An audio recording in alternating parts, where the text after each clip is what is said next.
kita merapatkan setinggi-tinggi kesyukuran kehadrat Allah Subhanahu wa Ta'ala.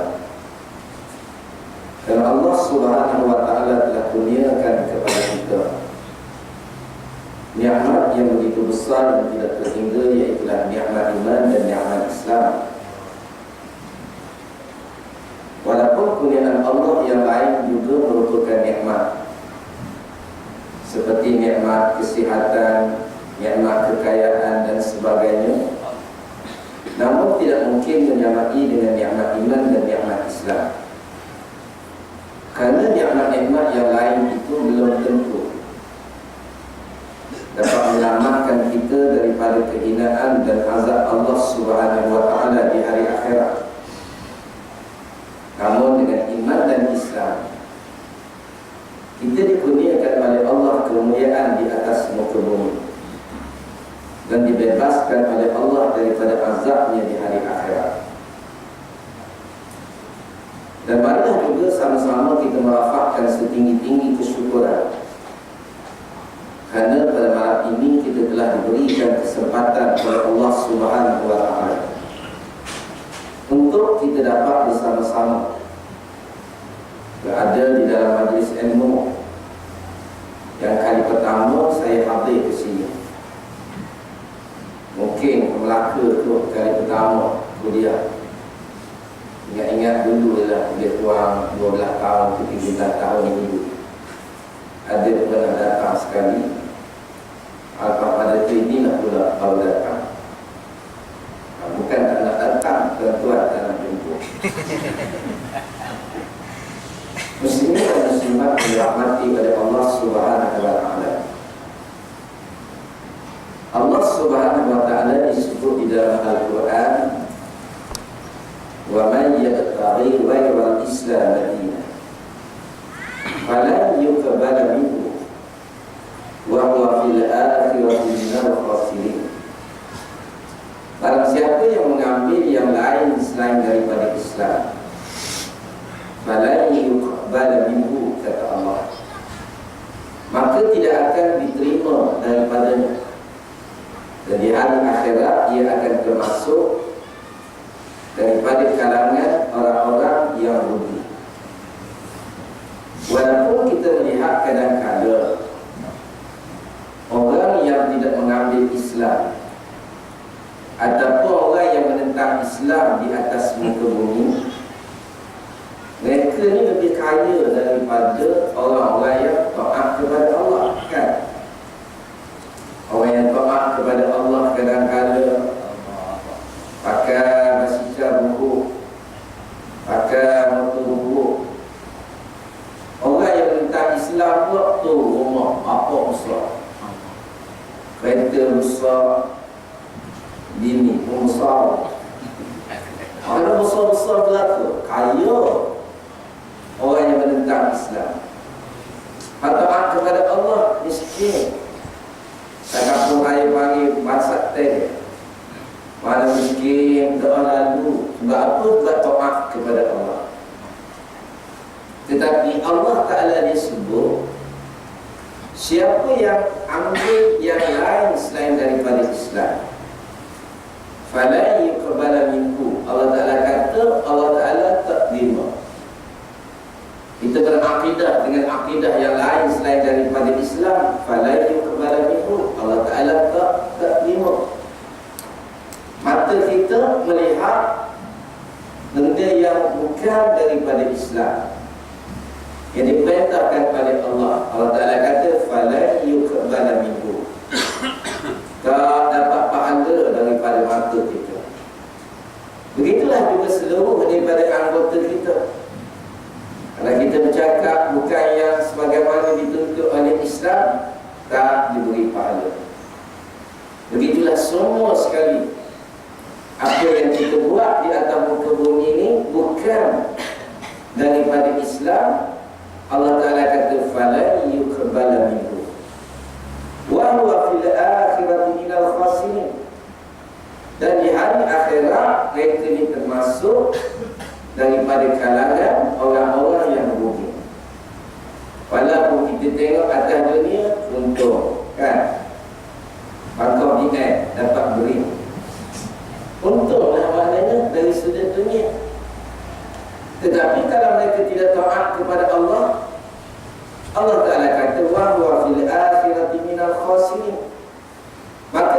sisi Allah mereka ini orang yang rugi apabila kita tidak mengambil Islam. Sebab itu di dalam perjuangan tuan-tuan, malam ini saya bawa satu kisah. Bagaimana selalu saya bawa kisah ni untuk kita jadikan sebagai suntikan semangat perjuangan kita. Kita ni tuan-tuan berbeza. Kalau sebut PAS, maka berbeza dengan parti-parti yang lain.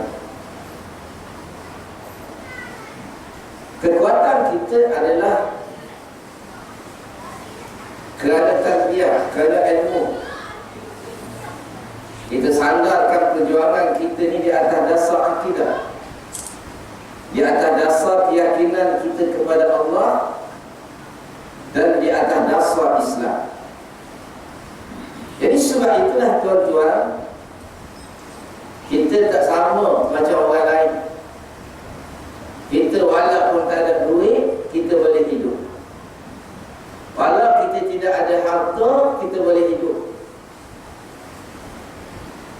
Kita cari duit sendiri dan kita boleh korbankan harta kita untuk perjuangan. Kenapa? Kerana kita yakin setiap daripada apa yang kita korbankan untuk jalan Allah, maka Allah Ta'ala akan beri ganjaran. Ini perbezaan dia. Kenapa? Kerana kita berjuang di atas dasar Islam.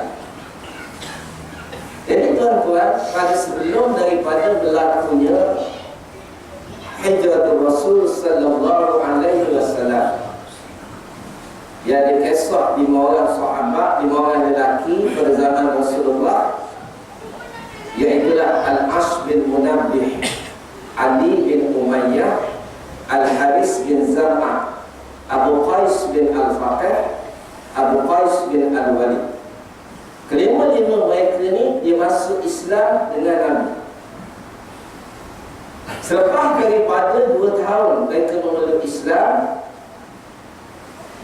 tiba-tiba Allah Subhanahu Wa Taala perintahkan supaya Nabi dan umat Islam untuk berhijrah, berpindah daripada Mekah ke Madinah. Lalu kelima-lima lelaki ni dia tak nak turut serta berhijrah. Selepas daripada 2 tahun Nabi berhijrah, lalu Allah Subhanahu Wa Taala mengizinkan Nabi dan umat Islam untuk berperang. Lepas di Mekah tak boleh perang lagi, Allah Ta'ala tak izin. Tapi di Madinah Allah Ta'ala izinkan umat Islam untuk berperang. Maka kelima-lima lelaki ni bukan sahaja mereka ni tak ikut berhijrah, malahan mereka juga menjadi penolong kepada tentera kafir untuk berperang dengan tentera Islam. Lalu kelima-lima lelaki ni mati di dalam peperangan tersebut. Ingat ke mentang-mentang kafir kuat, sokong kafir, ingat dah mati. Mati juga. Cik kubur kat kampung kita, bukan kubur rapahnya, kubur anak, panas juga. Dia orangnya, Pah pun mati, anak pun mati. Kita nak bagi contoh. Ada ni orang kampung yang datang, kita cerita yang Mekah, dia kata Mekah. Bukannya dekat Melaka, engkau Mekah dia kata. Hari kita bagi contoh, terus lalu, senang. Dia faham, supaya kita jangan takut kepada perjuangan. Dan selepas 5 dia mati tuan-tuan, sahabat pun bertemu dengan Nabi Sallallahu Alaihi Wasallam, bertanya pada Nabi tentang kedudukan 5 orang ni. Nak kira buat, nak kata mati Islam, dah lah tak nak berhijrah, kita tolong pula orang kafir kita berperang dengan tentera Islam. Nak kata mati kafir, masuk Islam dah. Sehinggalah turun wahyu daripada Allah mendatangkan keputusan terhadap kelima-lima lelaki. Allah Ta'ala turunkan ayat daripada surah An-Nisa ayat 97, firman Allah, innal ladzina tawaffahumul malaikatu ma kuntum? Qalu kunna mustad'afina fil ard. Qalu alam takun ardullahi wasi'atan fatuhajiru fiha. Faulaika ma'wahum jahannam wa sa'at masira. Kata Allah, sesungguhnya orang-orang yang ketika mana nyawanya diambil oleh malaikat di dalam keadaan zalimi anfusihim, mereka itu sedang menzalimi diri mereka sendiri. Lalu malaikat bertanya kepada mereka, apakah yang menghalang kamu daripada kamu membela agama Allah? Lalu mereka mengatakan, kunna mustad'afina fil ard. Sesungguhnya kami adalah orang-orang yang tertindas di atas muka bumi. Lalu malaikat berkata kepada mereka, bukankah Allah telah menjadikan bumi ini sangat luas untuk kamu bebas dan kamu berhijrah daripadanya? Yang demikian itu bagi mereka neraka Jahannam, dan itu adalah seburuk-buruk tempat dikembalikan. Maka Allah mendatangkan keputusannya. Allah Ta'ala kata mereka ni semua mati dalam keadaan zalimi anfusihim. Mereka zalim pada diri mereka sendiri. Jangan ingat bila kita tak nak tolong agama Allah, kita merasakan bahawa Islam ni akan rugi. Kita rasa bahawa jemaah Islam ni rugi. Yang sebenarnya zalimi anfusihim, maha rugi. Jangan rasa bila kita tak pergi semayang, bagi contoh semayang dulu, kita rasa padan muka orang surah, kita tak nak pergi semayang sekali. Dia sikit je orang semayang, sebab kita tak ada. Siapa dia yang rugi? Kita orang rugi. Zalimi anfusihim, kata Allah. Kalau orang tak nak tolong agama Allah ni, yang rugi dia bukannya jemaah Islam. Yang rugi itu orang yang tak nak tolong agama Allah Subhanahu wa ta'ala.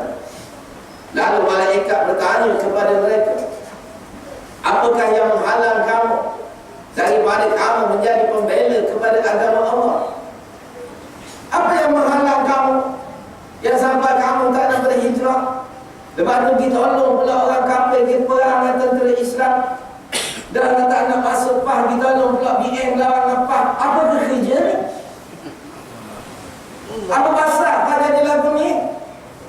Apa yang menghalang kamu sampai tak nak tolong agama Allah Subhanahu wa ta'ala? Dia kata, kunna mustad'afina fil ard. Kami adalah orang yang tertindas di atas muka bumi. Disebabkan zaman Makkiyah, zaman Mekah duduk di bawah pemimpin-pemimpin yang zalim. Siapa yang mengaku Islam kena azab. Ada sahabat yang disesa, ada sahabat yang dibunuh, dan berbagai-bagai bentuk penyiksaan, berbagai-bagai bentuk tribulasi, minah dan ibtilah yang terpaksa dihadapi oleh mereka yang bersama-sama dengan Rasulullah sallallahu alaihi wasallam. Memang tertindas pun, memang mustada'afin pun, tetapi itu bukan penghalang, kata Allah. Dia kata dia tertindas. Memang tertindas zaman Mekah. Tapi di Mekah, tuan-tuan, tak ada munafik. Munafik ni ada di Madinah. Waktu Nabi memerintah, baru ada munafik. Masa di Mekah, mana ada munafik? Munafik ni orang-orang yang hati dia benci kepada Islam, tetapi disebabkan kerana dia nak mendapat keuntungan daripada Islam, dia pun melakonkan watak Islam. Tuan-tuan nak tengok munafik, tunggulah PAH menang kat Melaka dia. Melambuklah munafik pada masa itu. Nak kenal lagi pula, lepas tu kalah pula kali lagi. Tengok lagi ada belakangnya. Buat-buat. Waktu kita kalah ni, memang dia tak nak tolong pun. Dia nak mengaku apa? Bukan ada keuntungan pun duduk dengan Islam. Bukan boleh dapat harta, bukan boleh jadi kaya. Dan memang Nabi semua dah perjuangan Islam, perjuangan Nabi. Siapa-siapa yang ikut Nabi, Nabi kata, inna asyaddan nas bala'ul anbiya'i summal amsal fal amsal. Manusia yang paling dahsyat sekali ujian dia para anbiya, yang para Nabi, dan kemudian orang-orang yang mengikut Nabi, dan orang-orang yang mengikut orang yang ikut Nabi. Kita ikut ulama, ulama ikut Nabi, kita akan susah sebagaimana susahnya ulama. Memang dah begitu dah perjuangan Islam. Allah pula sebut, "Lau kana aradan qariban wa safaran qasidan lattaba'uk walakin ba'udat 'alaihim asyqa." Kalaulah perjuangan Islam ini merupakan habuan harta benda, duduk dalam pah dia jadi kaya raya, jadi senang lenang, tanah banyak, rumah banyak, kereta banyak, bini banyak. Kalau dengan sebab kita duduk dalam Islam ni, kita mendapat lambakan harta benda.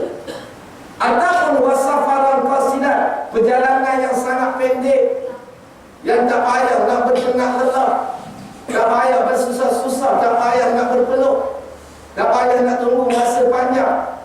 Ni daripada kening hitam sampai kening tu putih. Janggut pun putih dah. Lamanya tunggu 4 bulan. Tak menang-menang lagi. Kat 60 tahun baru kursi menang. Punyalah panjangnya masa perjuangan tu. Tak. Dan Allah Ta'ala kata wasafaran qasidan, bukan perjalanan itu pendek, dah. Jalanan itu sangat panjang, jauh. Barangkali kita tak sempat untuk mencapai kemenangan tersebut. Barangkali kita tak ada. Tapi kita kena ingat, dalam perjuangan, kemenangan bukan perkara yang paling utama. Yang paling utama ialah kita nak mati di atas jalan perjuangan. Itu yang paling utama sekali. Sebab kalau dah sekiranya PAH menang sekalipun, kita tak buat kerja, kita dapat nata apa daripada kemenangan tersebut? Dan kalau PAH kalah, tapi kita istiqamah dengan perjuangan, insya-Allah Allah Subhanahu wa taala akan meletakkan kita bersama dengan para syuhada, insya-Allah. Mendapat syafaat daripada syuhada walaupun kita tak mati syahid. Mudah-mudahan begitu. Apabila kita tetap bersama di atas jalan perjuangan. Apa yang nak susah sangat? Ini keadaan di bumi Mekah menjadikan mereka, tuan-tuan, tak sanggup nak ikut Nabi berhijrah. Tak nak. Alasan kunna mustada'afina fil ardh. Mereka bimbang harta kekayaan mereka dirampas. Mereka bimbang perniagaan mereka diganggu oleh musuh-musuh Allah. Sehingga mereka tidak turut serta di dalam perjuangan. Ini tuan-tuan. Salah iman, tak yakin pada perjuangan, tak yakin dengan pertolongan daripada Allah, tak yakin rezeki itu datang daripada Allah. Kita ni tuan-tuan, masalah kita ni yang tak amal pada tolong kita. Kerana masalah krisis keyakinan ni, yang kerja kerajaan, rasa kerajaan itu lebih besar lagi daripada Allah Ta'ala. Apa tak sanggup nak tolong. Bukannya guru besar pun tukang kebun sekolah kadang ada. Guru besar dah pasal guru besar dah. Tukang kebun sekolah pun lebih pada guru besar pun ada. Dia punya penakut kan. Kalau boleh ketah pun penakut juga, mengalahkan kontraktor telah ni. Jadi macam-macam tuan-tuan, masalah takut, rezeki, tak yakin. Dekat sini, dekat Melaka ni ada kuih Hindu lah. Ada tak? Banyak. Mana Melaka kan? Tuan-tuan, tuan-tuan tengok kuih Hindu tu, Sami Hindu. Sami Hindu ni tuan-tuan, bila sebut Sami ni, memang nyembah berhala kuat. Bukan yang semayang hari Ahad pun. Hari Ahad itu kira tarah lebar-lebar biasa je. Ni tu Sami tu. Pak duduk kat tokong, tiap malam pagi petang menyembah tokong. Bukan hak 3 calik ni, hak 7 calik. Al-A'limul A'la. Apa tu?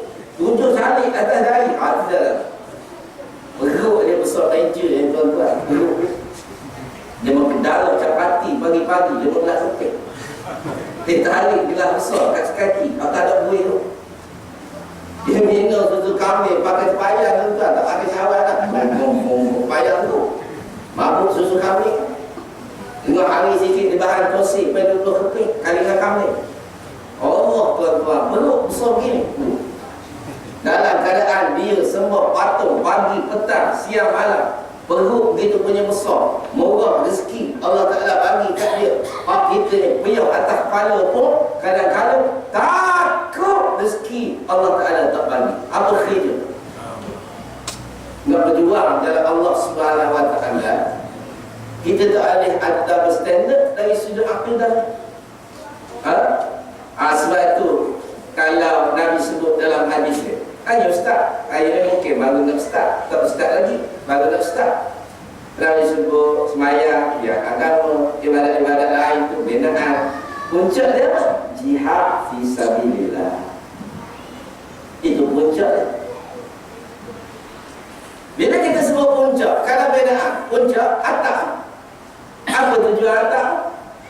Tujuan dia nak jaga semua sekali hak ada di bawah ni, supaya jangan kena hujan, supaya jangan kena panas, supaya jangan buruk, supaya jangan musnah. Begitulah jihad. Tujuan dia untuk memelihara, menjaga ibadah-ibadah yang lain. Disebabkan ketiadaan kekuatan jihad tidak sampai kepada kemuncak, kita lihat pada hari ini Islam payah benar. Bila kita tak benar lagi, maka banyaklah benda yang tidak dipelihara. Masalah moral banyak. Nabi sebutkan qadul orang Islam urwatan fa awwaluha naqdal hukm wa akhiruha as-salat. Ikatan Islam itu dia tertanggal. Tertanggal urwat satu-satu. Kalau urwatan ni urwat, ya Ustaz, dia buku talikan dulu orang pakai timba, tahu timba? Orang tahu kan? Timba juga kan? Boleh tak? Timba, saya dulu pakai timba juga. Kan kita ikat buat buku dia tu, buku supaya bila kita angkat air karang timba. Saya panggil karang timba. Supaya senang kita pegang, tak terujuklah timba tu. Gitulah hukum Islam tu dia buku. Faham? Jadi bila kita pegang benda tu Islam, tak terlucut lah. Ada dia panggil hukum Islam. Tapi bila kita tidak ada buku tersebut, tak ada simpulan Islam ni, tak ada hukum Islam, tak ada. Akhir sekali kata Nabi, wa akhiruha as-salat, semayang pun akan tercabut daripada dari umat Islam. Dia banyak mana orang tak semayang, umat Islam yang tak semayang. Kenapa? Ketiadaan hukum Islam. Ini punca. Itu dia kata jihad adalah puncak kepada ibadah yang baik. Maka tuan-tuan, orang tu mereka beri alasan kunna mustad'afina fil ardh, takut dengan rezeki, bimbang kalau harta mereka dirampas, sehingga tak nak tolong perjuangan Islam, tak nak ikut Nabi. Kita hari ini pun mengalami juga krisis yang sedemikian. Baiklah, orang tanya apa lah Ustaz, amat tenang. Banyaklah orang tanya sama. Kenapa lambat menang?